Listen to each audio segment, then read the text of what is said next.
va très vite dans le cirque. Dépoussière-moi un petit peu. Pour bousculer les idées reçues.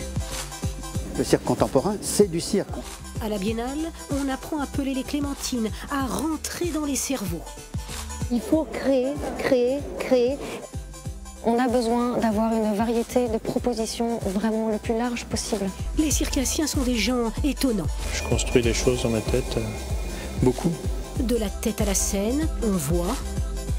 Des images quand même assez fortes. Et puis aujourd'hui, on comprend que... Le cirque, il a cette possibilité d'ouvrir les bras à tout ce qui est nouveau. Alors, allons-y.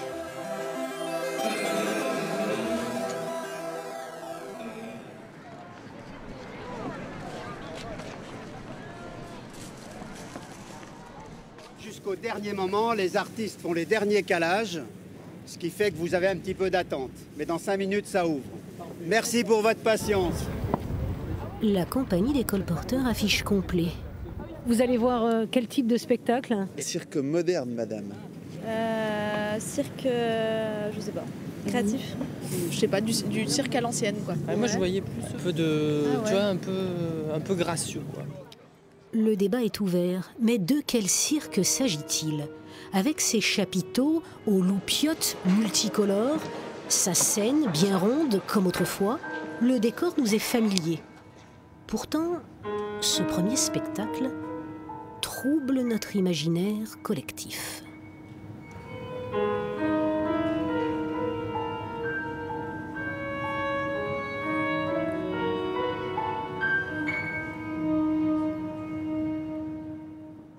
Un cirque qui ressemble à du cirque sans en être vraiment. Il faut toujours se souvenir d'où on vient. Donc oui, non, et puis même moi j'entretiens ça, c'est-à-dire des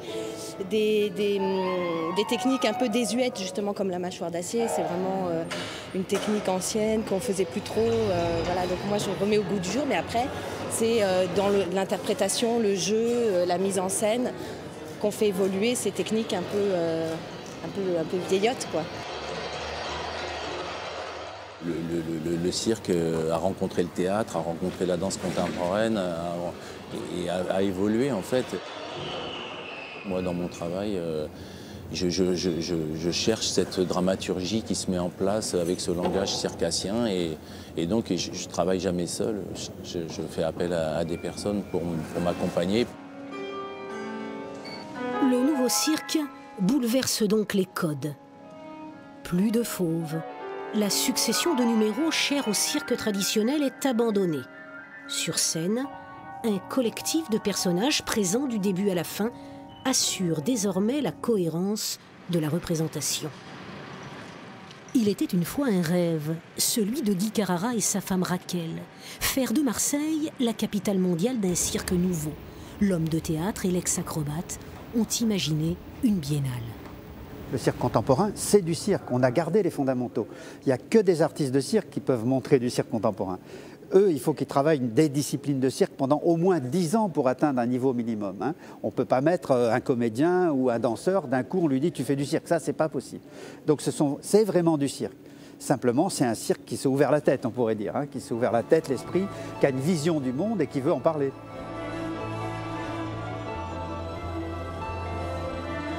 Maintenant, les artistes sont libres, ils font ce qu'ils veulent. Ils font du cirque n'importe où. Et dans leur cirque, tout est possible. Ils incorporent toutes les autres disciplines artistiques. Et ça fait une espèce de melting pot, comme ça.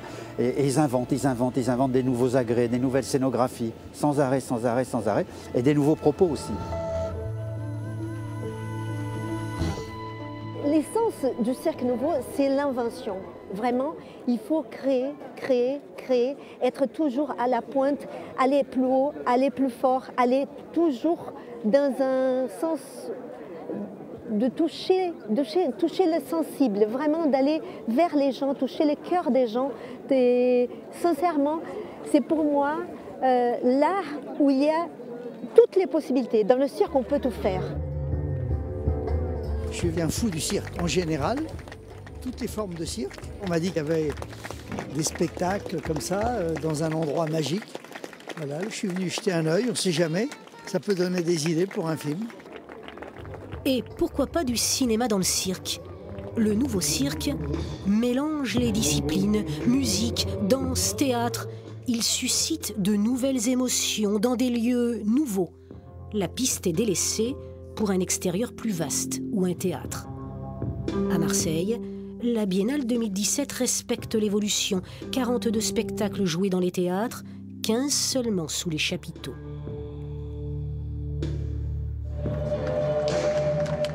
Pourtant, le cirque nouveau ne rompt pas complètement avec le cirque d'autrefois.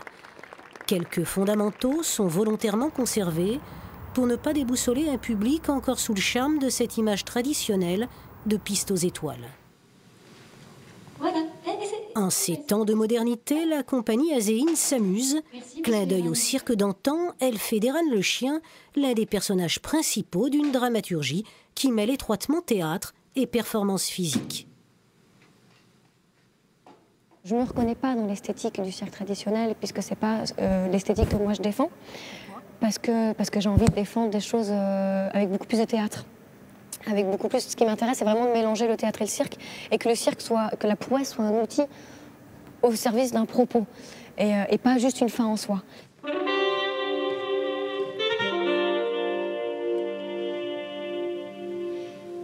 Bonsoir à tous, bienvenue, merci d'être parmi nous. Nous avons l'honneur ce soir d'accueillir un invité spécial. Il nous vient tout droit de Los Angeles. Je vous demande de bien vouloir applaudir le grand, le formidable, l'incroyable, le célèbre Monsieur Eran. Je rappelle votre parcours, Monsieur Eran. Après de brillantes études, vous êtes aujourd'hui un éminent scientifique. C'est essentiel qu'il y ait des gens qui recherchent des choses, qui aillent vers le non-cirque, comme c'est essentiel qu'il y ait des gens qui maintiennent la prouesse. Je pense qu'on a besoin d'avoir une variété de propositions vraiment le plus large possible pour explorer tout ce qui est possible dans le cirque.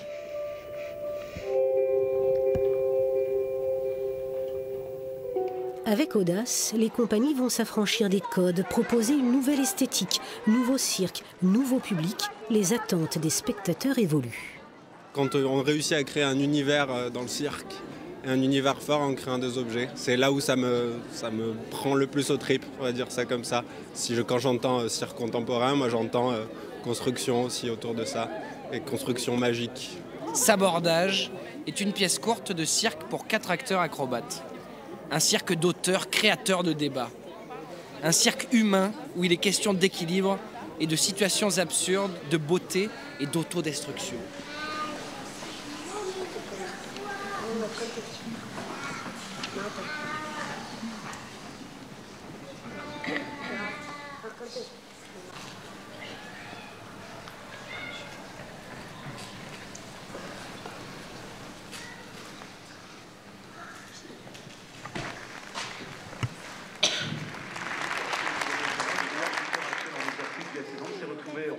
Seul dans la surface, mais il n'a pas cadré sa frappe. C'est passé à côté des... C'est vraiment une dramaturgie très forte, des personnages très forts. Il y a de l'émotion, il y a de l'intensité, il y a de l'humour, il y a tout. Les artistes essaient de sortir des agrès traditionnels sur lesquels ils apprennent et ils répètent et ils s'entraînent. Et ils essayent d'inventer sans arrêt, de rechercher des nouveaux matériaux, des nouvelles scénographies. Et ça nous donne des esthétiques radicalement différentes. Et eux aussi, ça les emmène ailleurs dans ce qu'ils ont à dire. Ce qui nous intéresse, c'est la confrontation des corps et la lecture qu'on peut avoir de ça. Et que finalement, nous, notre lecture sera forcément moins intéressante que celle d'une multitude.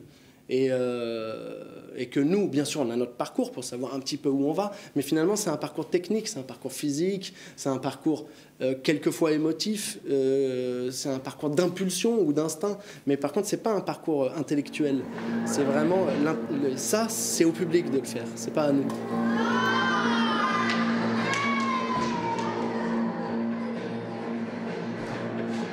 Avec la vidéo au sol des colporteurs, le travail du bois dans Sabordage, la pierre dans le spectacle masse critique, une écriture différente est inventée. La performance physique se mélange aux arts plastiques, au théâtre acrobatique, à de nouvelles sonorités. L'émotion est plus subtile, les registres plus variés, poétiques, absurdes, provocateurs, humoristiques. le spectacle devient une œuvre.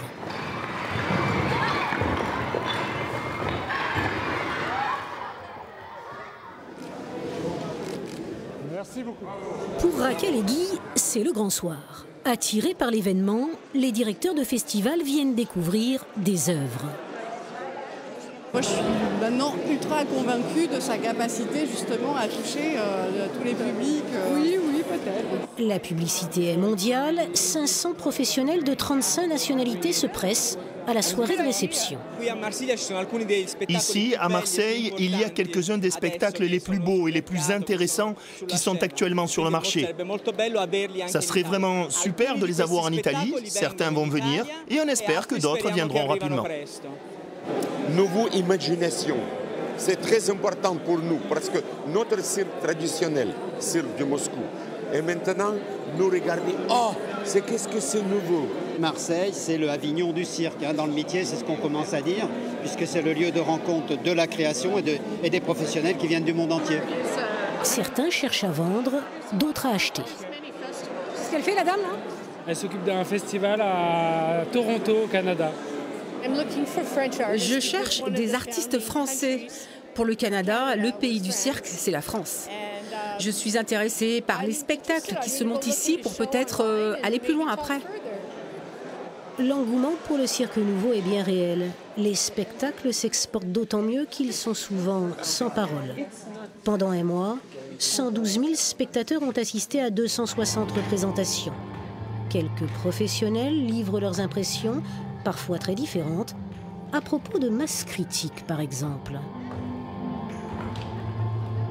C'est très difficile de réagir comme ça en sortant d'un spectacle, mais disons que ce travail avec la matière, ces 4 individus, ces 4 personnages, avec cette recherche avec la pierre, c'est toutes des choses qui me marquent. Il y a des images quand même assez fortes. C'était un spectacle avec beaucoup de potentialité.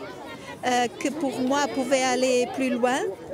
Il y avait des moments assez forts, mais je pense qu'entre la pierre et l'homme, il y a un drame plus fort de celui qu'on a vu là.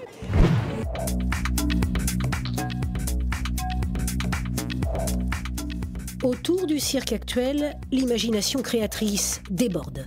En France, les compagnies sont 4 fois plus nombreuses, 100 en 1980, 450 en 2017. Des projets incroyablement novateurs voient le jour.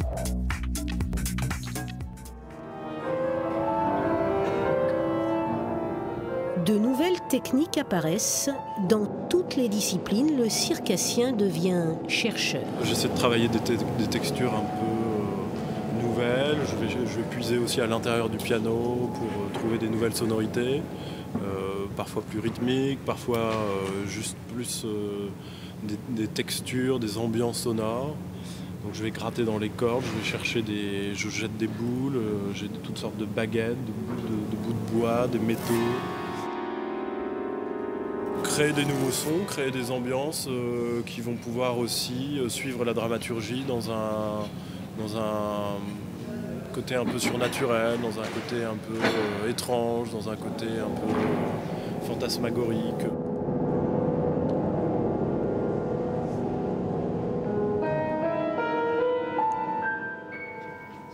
Raquel. Le plus fou des chercheurs, c'est Johan Le Guilherme. Raquel et Guy le connaissent bien. Ils l'ont découvert il y a 20 ans, quand eux-mêmes étaient sur scène. Communication pour l'After Biennale, pour les dimanches à Canada. Là, ça c'est une photo de Johan Le Guilherme. Quand il a commencé chez Archaos, et voilà la photo. Il avait 20 ans. On a partagé les plateaux ensemble. C'est une écriture qui dure depuis 30 ans. Hein.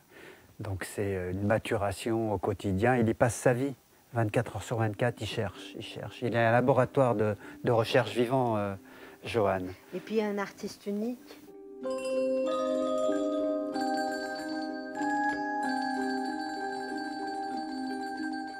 Je suis un imaginaire qui travaille un peu tout le temps aussi, oui. Donc je construis des choses dans ma tête, beaucoup. Pas seulement dans sa tête. Johan Le Guilherme est un artiste-chercheur et chacune de ses recherches est exposée dans son laboratoire. Cette sculpture, au mouvement imperceptible, lui permet d'étudier le mouvement naturel. Là, nous avons des petits fils de laine qui distribuent des gouttes. On peut voir les gouttes tomber sur des petites serpillières. Les serpillières humidifient les petites lattes qui sont ici. Quand ces lattes sont humidifiées, elles se mettent à cintrer. En cintrant, elles poussent un peu comme un ongle cette roue qui se met à rouler tout doucement, entre 60 et 80 cm par jour. La motte, sorte de planète futuriste, est sa dernière invention. Objet d'étude, la trajectoire. Souvent imprévisible, parfois hésitante, un temps en suspens, puis de nouveau en mouvement. Avec cette autre installation, le public éprouve la théorie des points de vue. En fonction de sa place, on ne voit pas la même chose. Cette construction-là, la bibliothèque des Mantines, nous invite à découvrir comment se créent les formes. C'est une étude sur les différentes manières d'éplucher une clémentine. Si j'applique cette trace sur une clémentine et que je découpe tout ce qui est toute cette trace, j'obtiens ce poisson. Mais si j'applique cette trace-là, j'obtiens un margouillat. Mon observatoire autour du point m'a amené à développer une forme de connaissance. Cette connaissance est devenue une culture et cette culture habite l'ensemble de mes travaux que j'utilise soit dans le spectacle, soit dans des installations, soit dans des performances. Pour penser le monde différemment, Johan Le Guilherme utilise aussi la scène. Depuis 20 ans, il expérimente Secret, un spectacle en perpétuelle mutation. Ses exploits sont le fruit de ses recherches en laboratoire. Tour à tour, équilibriste, homme-machine, magicien et bâtisseur.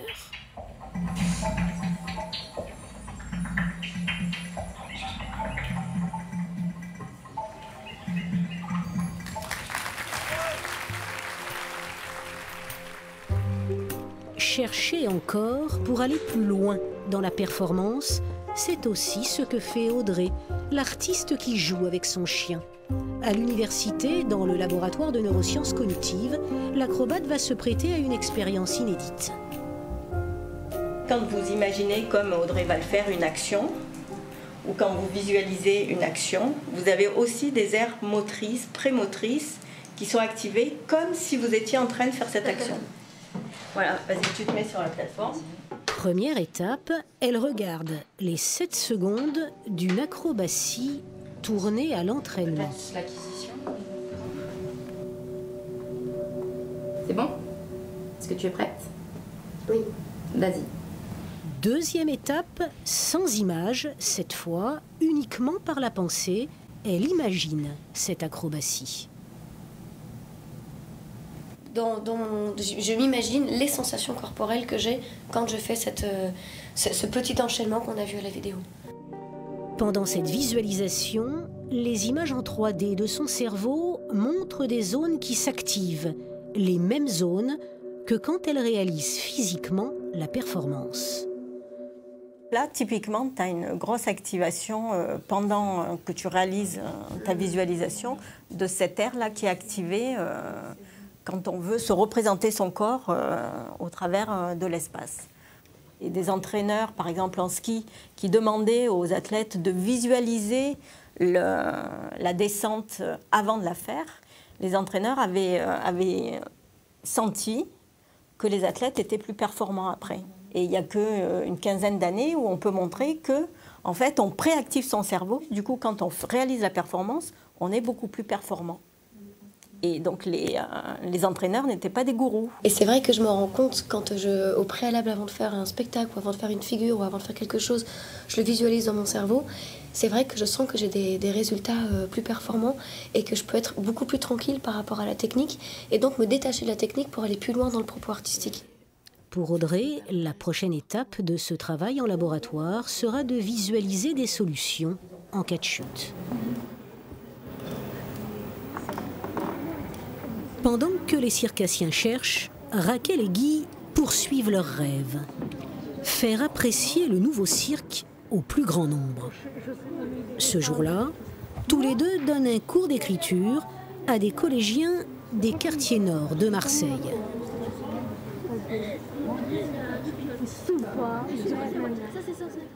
Il faut être assez instinctif, hein. Vous y allez dans tous les sens. L'important, c'est de remplir la feuille.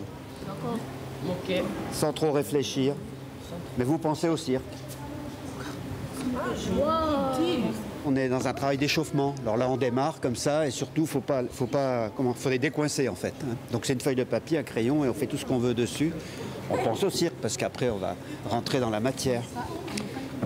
L'important, c'est que, voilà, c'est d'être, comment dirais-je, d'être décomplexé par rapport à l'écriture. Donc pour les décomplexer, c'est pour ça qu'on écrit par terre aussi, dans tous les sens. On n'est pas à une table comme ça coincée. Le pari est audacieux, mais Raquel et Guy ont des petits trucs. Pour familiariser les jeunes avec l'environnement du cirque nouveau, ils leur donnent des cours sur une vraie scène. Pour les amener à l'écriture, ils jouent avec les mots. Je connais 5 étoiles, après je sais pas. Oui, non, mais on peut l'imaginer. Ce qui serait bien, c'est que sous le dessin, tu mettes une petite explication. Hein? Tu sais, c'est dessin et didascalie. Dylan m'a dit tout à l'heure, ah, mais il faut mettre des didascalies, Dylan. Dylan? Oui, et après il a fait waouh. Génial. Ah, je suis très Est-ce que tu écrivais avant? Moi, j'ai des difficultés d'écrire et ça m'a permis de plus m'améliorer en écriture et de plus inventer des choses. Et dès qu'on écrit, ça nous permet de savoir un peu ce qu'on doit faire et ce qu'il ne faut pas faire. Vous pouvez vous mettre là où vous voulez, sur la scène. Sur la scène, d'accord? On peut parler d'écriture des cirques, mais on peut parler aussi des écritures des cirques. Donc peut-être le cirque va donner la possibilité à créer plusieurs manières d'écrire. Et ça, c'est vraiment très circassien parce que nous, dans le cirque, on peut tout accueillir. Donc toutes les disciplines, et on peut aussi accueillir des manières différentes d'écrire. Et ça, vraiment, le cirque, il a cette possibilité d'ouvrir les bras à tout ce qui est nouveau. L'histoire du cirque nouveau va donc s'écrire avec ces jeunes en pleine répétition de leur premier spectacle.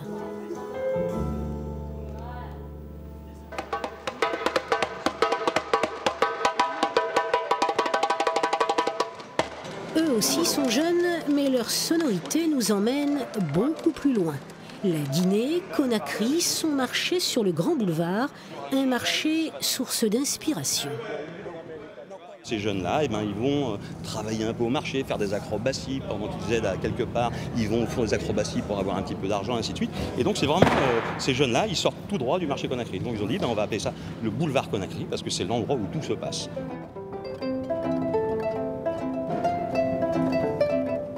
Ils ont commencé d'abord par terre, dans la rue, à la plage et tout ça, avec les amis depuis à l'école. Ils sont étudiés ensemble, ils sont grandis ensemble. En fait, c'est le voisin. En fait.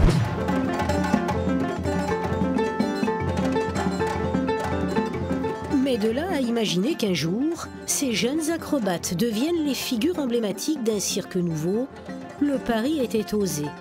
Paris réussi visiblement dans cette biennale internationale où 13 compagnies étrangères étaient invitées.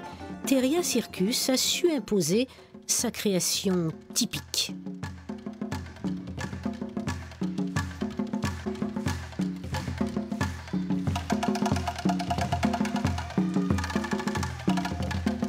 Le nouveau cirque à la guinéenne, c'est une nouvelle façon d'amener leur traditionnel aux yeux des Occidentaux, entre guillemets.